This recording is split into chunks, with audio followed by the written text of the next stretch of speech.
여러분 안녕하세요. 외국인 치과쌤 배틀입니다. 오늘은 너무나 다른 영상을 찍으려고 이렇게 집을 꾸몄는데요. 저 요즘 독서에 빠졌거든요. 요즘은 한 번에 동시에 3개를 읽게 됐거든요. 그래서 그 책들 중 하나를 오늘 좀 얘기하려고 하는데, 자, 일단 제가 지금 읽고 있는 책은 3개인데, 일단 첫 번째는 김혜란 작가의 안녕이라 그랬어라는 책이에요. 이거 보니까 엄청 유명했더라고요. 저는 몰랐었는데 어떻게 알게 됐냐면 저희 학교 메일에 이제 학교에 있는 이벤트들이 메일로 오잖아요. 그래서 김혜란 작가가 북 콘서트를 한다고 메일이 왔어요. 그래서 김혜란 작가가 누구지? 그리고 저는 북 콘서트를 가본 적이 없는데 그래도 책 읽는 걸 뭐 나름 좋아하는 사람으로서 한번 한국에서 이런 거를 경험해보고 싶었어요. 그 학교 캠퍼스에 그 서점을 구경하다가 갑자기 이제 맨 앞에 있더라고요. 아마 북 콘서트 있기 때문에 할인도 하는 것 같고, 그래서 한번 읽어보자 했는데 일단 제목이 안녕이라 그랬어라잖아요. 그래서 되게 와닿았어요. 일단 나 이거 좀 읽어야 될 것 같아 하면서 이제 이걸 읽고 있는데 그 북 콘서트가 사실 내일이거든요. 당연히 내일까지는 다 읽을 수는 없지만, 두 번째는 나는 나로 살기로 했다라는 책이에요. 이거는 제가 토요일에 아마 금요일에 샀어요. 남자친구한테 선물로 책 사려고 서점 갔는데 거기에서 이제 이거 보니까 배울 것도 많고 더더욱 제가 좀 공감하는 것들도 많은 책이에요. 살아갈 때 이제 힘이 낼 수 있는 책인 것 같아서 이것도 시작했는데 벌써 이제 한 90페이지까지 왔는데, 마지막 책은 사실 제가 오늘 소개해드리고 싶은 책이에요. 이 책은 이현승 그 대표님, 저한테는 제 대표님이지, 여기서는 작가지만 대표님이 쓰신 책인데, 대표님이랑 제가 전에 브이로그에도 얘기했던 인연이 있는데 저희가 같이 유튜브 촬영을 했어요. 그래서 유튜브 촬영 중에 대표님이 난 책을 냈다, 뭐 읽어줄래? 하면서 이제 억지로 사인까지 받아서 받은 책인데, 사실 이 책을 교수님 책상에서 봤었어요. 근데 교수님이 대부분 얘기를 하시긴 하는데 안 하시더라고요. 그래서 전혀 그 대표님 책인 줄 몰랐었는데 대표님이랑 촬영하기 전에 알려주시니까 봤더니 우리의 찬란한 완주를 위하여 라는 책이에요. 그래서 이 책에서는 어떻게 보면은 여자들을 위한 책인 것 같은데 저는 남자들도 꼭 읽었으면 좋겠다는 마음이 있고요. 그리고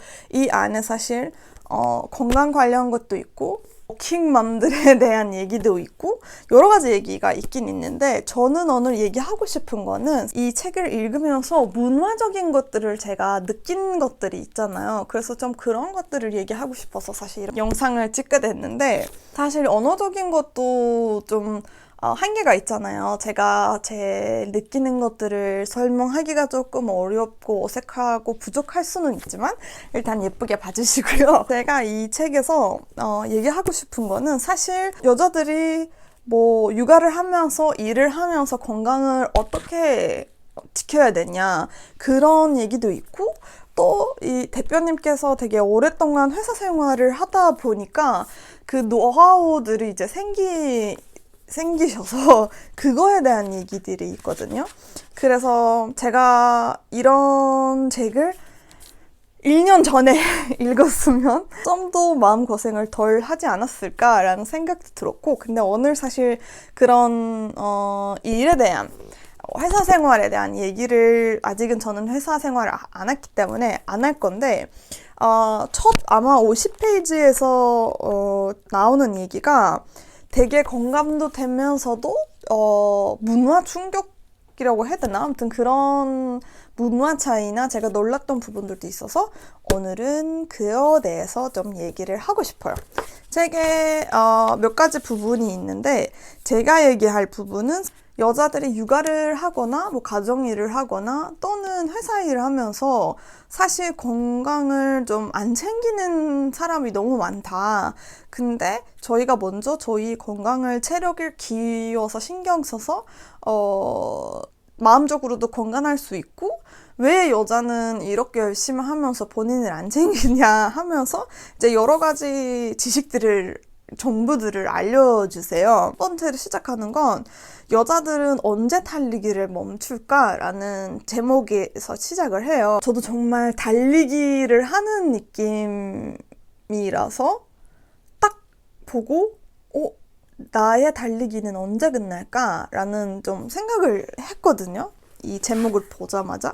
사실 예민한 얘기일 수도 있지만 당연히 남자들 입장에서는 여자들이 계속 뭐 여자들이 억울하다, 여자들이 이랬다 저랬다, 아니면 남자들이 뭐 나쁘다 그런 식으로 얘기하는 거는 남자들 입장에서는 당연히 좋지는 않을 거예요. 그리고 한국에서는 좀 페미니스트에 대한 생각도 좀 아쉬운 부분들이 너무 많아요. 사실 본인은 페미니스트라고 불리는 여자들이 저희가 외국에 배웠던 페미니스트랑 너무나 다르고, 페미니스트라는 자체가 지금 여기에서 얘기하기에는 되게 좀 그렇긴 한데 남자를 싫어하는, 남자를 족사만 두는 여자들이 아니에요.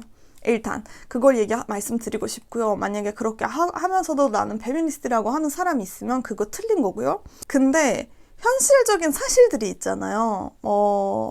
어떻게 보면은 일하면서 학교에서 가족 안에서 여러 가지 이제 부분에서 여자들이 불공평하게 대우를 받는 거는 맞잖아요. 모든 가족, 모든 국민 그거는 당연히 그렇게 한다고 하는 건 아니지만 사실 세상이 그렇게 돌아가는 건 맞고, 그리고 이거는 저희가 지금 사는 세상에서는 그나마 좀 좋아지는 거고, 뭐 한국이나 터키나 그런 나라들에서는 사실 이런 문제들의 해결을 위해서 많은 발전이 있기는 있지만 아직까지는 다른 나라들에서는 되게 큰 문제들이 있어요. 대표님이 여자들이 제발 좀 건강을 잘 지켰으면 좋겠다. 여자들이 아프면 어느 병원 가야 되는지, 어디과 가야 되는지를 좀 잘 알았으면 좋겠다 하면서 쓰시는 책인데, 건강을 유지하게 하기에 이처럼 여자들이 커리어를 중도에 보게 하는 것은 단순히 개인의 자기 관리 실패하기보다 건강을 유지하기에 여성이 더 불리한 생물학적 조건과 사회적 환경에 놓여 있기 때문일 수도 있다라는 말이 있더라고요. 그래서 일을 할 때, 뭐 회사든 다른 일들을 할 때 여자들을 안 뽑으려고 하는 거는 어떻게 보면은 다들 그렇진 않지만 뭐 감정적으로 남자보다 약하다 하거나, 육체적으로는 당연히 이제 우리가 더 약한 거는 대부분일 거고요. 내가 뭐 한 달에 한 번 아프고 싶어서, 아니면은 일을 안 하고 싶어서, 뭐 핑계를 만들고 싶어서 아픈 것도 아닌데, 어떻게 보면은 아프면서도 일해야 될 때도 많고, 그러다 보니까 아픈 거를 이제 내색하지 못할 때도 있는 것 같아요. 그래서 병원에 간다고 하면은 또 이제 일하는 환경에서는 더 뭐 약하게 보일 때도 있을 수도 있고, 그리고 이거는 사실 뭐 한국이든 터키든 그런 거보다는 어떤 회사, 어떤 조직 내에서는 그럴 수도 있다는 말인 것 같아요. 제가 받아들이기에. 지나가서 대표님이 증상별 가야 하는 병원이라는 제목으로, 이제 예를 들면 배가 아프다 그러면 밑배가 아프면 이거일 수도 있다라면서 이제 여러 가지 정보를 하는데, 당연히 이제 대표님이 의사도 아니시고 딱 배가 아파서 하나의 이제 답변이 될 수는 없어요. 근데 그래도 어느 정도 지식을 가지면서 쓰시는 건데, 어떤 거일 수 있으나 이제 모르니까 병원 가라라는 말이죠. 여기에선 어떤 병일 거다, 질환일 거다 아니고 어디가 아프면 어디로 가야 되는지 알려주는 거예요. 근데 여기에서는 인상 깊이 좀 와닿는 문장이, 얼굴에 난 뼈르지 하나는 그렇게 신경 쓰면서 자궁의 신호는 왜 무심하게 넘기는가라는 말이에요. 이거는 한국이든 터키든 비슷할 것 같고, 당연히 요즘 시대는 좀 다를 수는 있지만 여전히 여자들이 자궁 얘기하는 건 산부인과 가는 건 막 그런 것들을 부담스러워하는 것 같아요. 근데 진짜 생각해보면 얼굴은 엄청 막 신경 쓰면서 내가 지금 아픈데 막 생리동이 너무너무나 심한데 한 번 더 가서 산부인과에 이거 진짜 괜찮은 거 맞냐? 나는 요즘 원래 이랬었는데 요즘은 이랬다라고 물어보지 않은 것 같아요. 근데 피부과는 만약에 좀 경제적인 여유가 있으면은 또 꼭 가려고 하고, 그래서 이거를 비난하는 건 아니고 저도 그런 문화에서 왔기 때문에 안타까운 거죠, 사실. 왜냐면 암 걸리는 것도 요즘 보면은 뭐 나이를 떠나서 너무나 흔한 일이 됐고, 우리의 얼굴보다 사실 너무나 중요한 이거를 챙기지 않은 거는 사실 좀 안타깝죠. 그리고 이제 다른 증상은 여기에서 사실 이 책에 이거 있어서 너무 반갑다고 생각하는 부분은 그냥 다 싫고 콱 죽고 싶다 라는 부분이 있어요. 그래서 아까 말씀드렸던 것처럼 뭐 배가 아프다, 뭐 윗배가 아프다, 뭐 정확히 어딘지는 모르지만 온몸이 아프다, 그런 거는 있지만 사람들이 정신적인 질환을 되게 부끄럽게 하거나 부담스럽게 하거나 일단 정신과를 가는 거를 너무나 두려워하고 너무나 감추려고 하고 그러잖아요. 이거는 터키도 똑같아요. 이제 내가 또라이냐, 내가 뭐 병신이냐, 내가 왜 이제 심리학과, 왜 정신과 가야 되냐, 그렇게 하는데, 사실 정신병이 뭐 예를 들면 우울증, 이제 너무나 큰 병들은 좀 다를 수는 있지만, 예를 들면 우울증이 사실 감기 같아요. 저희가 몸에서 바이러스 들어가서 아니면은 어떤 근육이 좀 깨져서 아픈 거잖아요. 사실 정신병도 그래요. 그래서 뇌에서는 어떤 호르몬 이제 균형이 바뀌거나 그 신경들의 이제 신호가 안 맞거나 그런 거예요, 사실. 이거는 내가 걸리고 싶어서 걸리는 것도 아니고, 내가 그냥 완치되고 싶어서 되는 것도 아니기 때문에, 이것도 사실 사람들이 좀 가볍게 봤으면 좋겠는데, 이 부분이 제일 사실 남자든 여자든 다 너무 외면하고 있는 거 아닐까 생각하는데, 딱 이제 제게 있으니까, 이런 증상이 있으면 그러면 무조건 가야 되는 거는 정신과다라는 거 있어서 되게 반가웠어요. 왜냐면은 이런 거를 부담스러워하는 사회에서는 당연히 자살하는 사람도 많고, 심지어 일본도 그렇지만 한국은 초등학생들이, 중학생들이 자살을 많이 한다고 하잖아요. 너무 슬픈 얘기인 것 같아요. 저희는 외국인으로서는 사실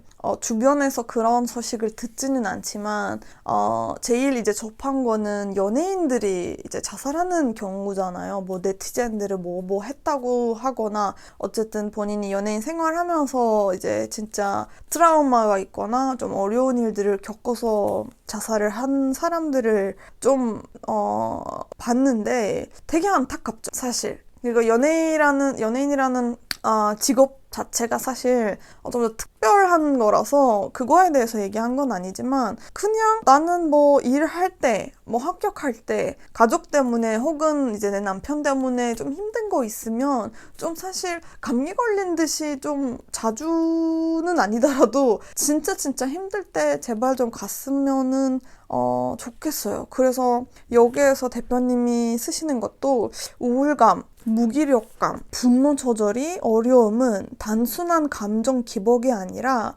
뇌 기능의 불균형에서 비롯된 질병일 수 있다 라는 말을 이제 쓰시더라고요. 사실 그거인 거예요. 어쨌든 건강한 상태는 원래 내 몸에 있는 균형 상태인데 그거 깨지면 내가 아프잖아요. 목이 붓든 그날 컨디션이 안 좋든 소화가 안 돼서 아프든 그냥 똑같아요. 소화가 안 되는 걸로 여기면은 원래 위가 이제 위에 있는 거를 소화를 해야 되는데 소화가 안 되면 아픈데잖아요. 그거처럼 내가 이제 어떤 감정이나 어떤 일들에 대해서 받아들이지 못하는 거면 소화를 못하는 거죠. 근데 그거를 이제 호르몬들을 동해서 이제 뇌가 어떻게 보면은 소화가 안 되는 거죠. 그래서 좀 그렇게 좀 더 가볍게 봤으면 좀 더 사회적인 문제들의 많은 부분이 해결되지 않을까 싶고요. 일하지 않으면 불안하고 자존감이 떨어지는 듯한 느낌을 열정이 아니라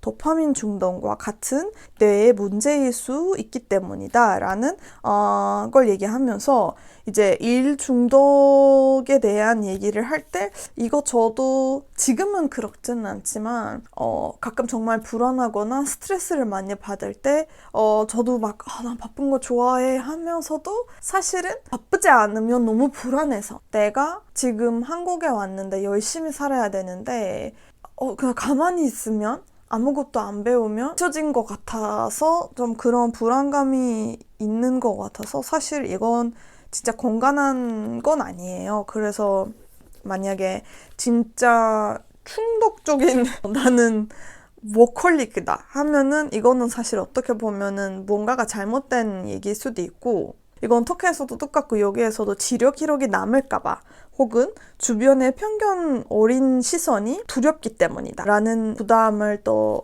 언급을 하셨고요. 그리고 배가 아프면 내과에 가듯 마음이 힘들고 아플 때는 정신건강의 의학과를 찾는 것을 당연하게 생각하자 라는 걸로 이제 마무리를 하셨는데 정말 좀 우리 사회도 한국도 좀 이런 거에 대해서 더 가볍게 생각했으면 좋을 것 같습니다.